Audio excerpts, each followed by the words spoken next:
Another script that had to totally be rewritten. Damn, this is difficult. Oh well, today I'm taking a look at two of the Combiner Wars Legends figures. Well, they're more scout-sized figures. Or is it Commander?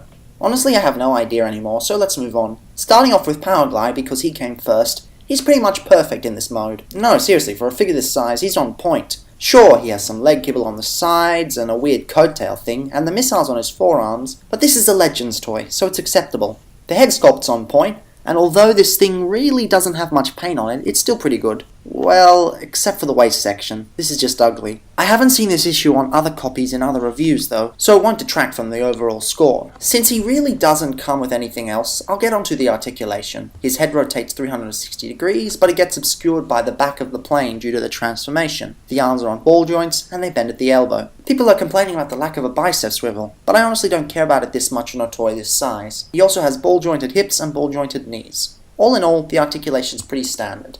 Second, we have Shockwave, and oh my god, this is perfect. Powerglide was pretty much perfect, but this guy is perfect. As biased as I am about Shockwave, this isn't indicative of that. I'm simply referring to the fact that Shockwave looks amazing, he's got no gibble, he looks perfectly IDW, and his proportions are spot on. The colours are fantastic too. The semi-transparent pink works really well here. And finally he has his yellow eye again! Yay! Due to the nature of the alternate mode, however, he's been given hollow legs and really bulky forearms. The legs don't bother me, but the arms do. Another issue is the fact that these parts are entirely cast in purple plastic. I'm a little worried about the longevity of this figure after the issues I had with that minicon that came with heavy tread, but for now this seems solid enough. Besides, leg light piping. For articulation, his head is on a ball joint, his shoulders are on a ball joint and have a little swivel upwards. His arms rotate backwards for some reason, and he has ball jointed elbows. Bit of a shame because he could have had double jointed elbows here, but oh well, you can't have everything. He has ball jointed hips, a thigh swivel, and an insane knee bend. He also has a little bit of foot articulation. For a size comparison, they're about the same. They scale well with each other and any other Legends figure, and that's about that. Powerglide's transformation has the right kind of complexity, but the wrong kind of execution. The head's really tight to move around. The legs are difficult to get together. The arms are so hard to peg in, and the wings are just so difficult that they constantly put stress on the peg holes. I'm worried they'll break someday. They're already showing signs of stress. Shockwave, on the other hand, is simpler, but does everything right. I don't mind simple transformations on deluxe figures and smaller, and here it's good. The legs fold in perfectly, the arms fold in perfectly, and that backpack transformation is damn perfect. It's only logical, after all. Powerglide's jet mode is really underwhelming. I really want to like it, but in the end it just asks too much from me. It wants me to overlook the wings, the nose cone, the arms, and the legs, and I just can't. The wings have two really obvious pegs for transformation. The arms are clearly chilling under the wings. The head is trying and failing to play hide and seek behind the cockpit, and the legs are just terrible. Firstly, these grey bits of plastic are ugly as hell, and secondly, this thing is way too floppy. Oh, and as a bonus, the landing gear doesn't properly line up.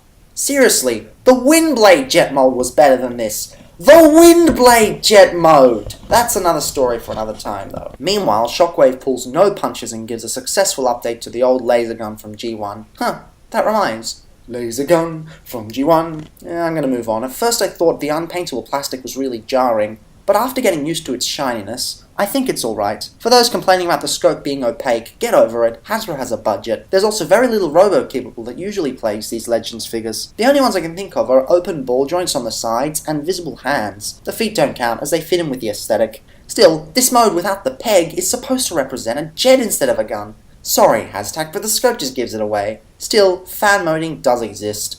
Opening the arms and folding the backpack forward while keeping the handle back works, I guess. It's not my cup of tea, but it does the job for some people if they really don't like Shockwave's gun mode. For a size comparison, once again, they're what you'd expect. Shout out to Cybertron Minicon Thrust that I found at a market at Hobart, by the way. Shame I missed out on the others though. Don't expect a review. Powerglide's transformation to gun mode is kind of bad. It's basically shoehorned in, and the worst bit are the thrusters at the front, where they extend weirdly and you often worry you're going to pop them off. Shockwave's transformation is just this though.